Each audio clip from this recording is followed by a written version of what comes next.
আজি বনাইছোঁ জিলমিল শাক আৰু বগৰী গুটি আলু।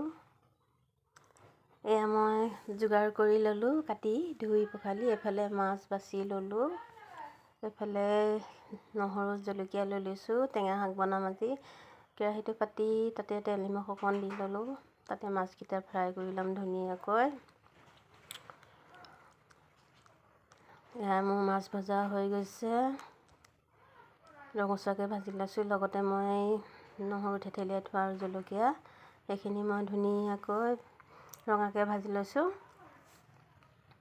আজি জিলমিল শাক আৰু মাছৰ বগৰীৰ লগত টেঙা বনাইছোঁ একদম থলুৱাভাৱে।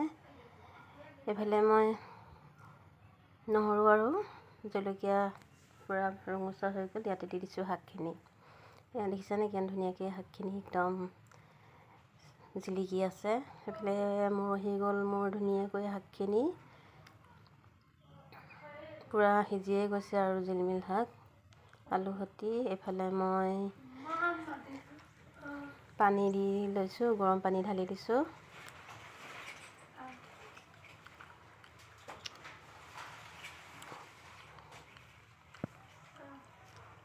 গৰম পানী ঢালিলে শাকখিনি ধুনীয়া হয়।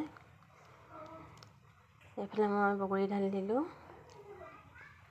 বগৰীয়ে এতিয়া সিজিবলৈ দিম অকণমান ঢাকনা মাৰি পেলাই। আজি ভিডিঅ'টো মাছৰ টেঙা ভিডিঅ'টো কেনেকুৱা লাগিলে কমেণ্ট কৰি জনাবলৈ নাপাহৰিব। এতিয়া মই ইয়াতে মাছখিনি ঢালি দিলোঁ। মাছখিনি ঢালি পেলাই ধুনীয়াকৈ মিক্স কৰি ল'লোঁ। এইফালে মোৰ শাক ৰেডি হৈ গ'ল, কি ধুনীয়া হৈ গ'ল টেঙা শাক। আৰু এইফালে মই পিঁয়াজ কাটি নহৰু জলকীয়া আদা থেতেলিয়াই বুট ভাজি ল'লোঁ ধুনীয়াকৈ। এইফালে মোৰ চব্জিও ৰেডি, এইফালে মোৰ বুটো ভজা হৈ গ'ল। আজি ভাত সাঁজ এনেকৈ খালোঁ। ভাল পালে লাইক এটা কৰিবলৈ নাপাহৰিব।